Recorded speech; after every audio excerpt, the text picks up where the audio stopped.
there's still a lot to go, and there's still a lot of hockey to be played. But what a great game one. These are my thoughts and reactions to how the first game went here in the Stanley Cup Finals. So I think the biggest thing that's going to stand out in this is the delay of game penalty, and like let's address the elephant in the room. That gave Edmonton the chance to get on the power play, where McDavid, with some magic, and teammate power, was able to, cross ice to Draisaitl, where Draisaitl buried his third OT winner in this postseason. Went 5-hole on Bobrovsky. What a good game. What a damn good game. And I think the other thing, too, that stands out just in this game alone was how, at one point, Oilers came out very hot. They started 1-0, and then 3 unanswered goals by Florida. In the turn of, a period and a half, we're sitting 1-0, and then we're looking up, and it's 3-1. And it seems like, well, okay, Florida might sneak out game one. We'll see how this thing goes. And then just little by little, they chipped away at it. Bennett had a goal. Arvidsson had a goal to get the momentum to go back towards the Oilers and in the Oilers' favor. I don't know why I couldn't remember that it was Ekholm who made this thing 3-3. But as we look at how, Florida just blew a 3-1 lead. Panthers have regained all the momentum. We then go into overtime. And there were a lot of good looks. There were a lot of good chances by, I want to say, both teams. And I think both goalkeepers, considering the fashion in which Florida lost, I will say I think Bobrovsky had a really good game because the dude faced over 40 shots. Edmonton was just throwing everything at him, and he had a lot of good saves. There were a lot of good chances. I mean, thinking about Kapanen had, backhand, forehand. He was all alone. He had a shot. He had a chance. But Bobrovsky was able to save it there.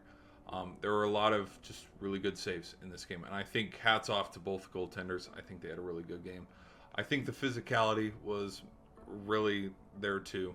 Ekblad had a physical game. Nurse had a physical game. And I think it makes me kind of wonder what was going on with some of the top line guys for the Panthers, because ice time was very different compared for squad versus squad. But then in overtime, we're playing the whole period. It feels like we're playing the whole period. We got, under 2 minutes to go. And then there was the delay of game penalty, which just, I wouldn't say routine, because no, it's not routine, obviously, but it's bonehead mistake. What would be a routine clear turns into a bonehead mistake where, this thing goes up over the net. And look at that. Oilers are back on the power play. And it happened earlier in the game. I will give them credit on it, even though we've already forgotten about it. Florida does know how to kill a penalty. I mean, it was 4-on-3, and they were able to escape the period. And they're about this close this time around to escaping the period. And it said on the telecast, they were 30 seconds away from getting to the second OT. But again, that team chemistry between McDavid and Leon Draisaitl, where McDavid drives it in and then kicks it out. Just, the Magic Johnson meme of the no look. And then Draisaitl buries a 5-hole. And look at this. The Oilers are up 1-0 in the series. I think we got a good series on our hands. Let's not kid ourselves. I think this game is probably this is the first, because in all 7 games last year, there weren't any overtime games. So the fact that this series starts with an OT winner, good. Really good. And I think this kind of has the tellings of how this series might go. It really does. Where we'll see how Florida responds, and we'll see if Edmonton can keep the lead, because I don't think any lead is safe with either of these teams. It's really hard for me to see Edmonton beating Florida 4 times, and it's really hard for me to see Florida beating Edmonton 4 times. But what a damn good game. This was a really good game. And just with how overtime played out too, the chances.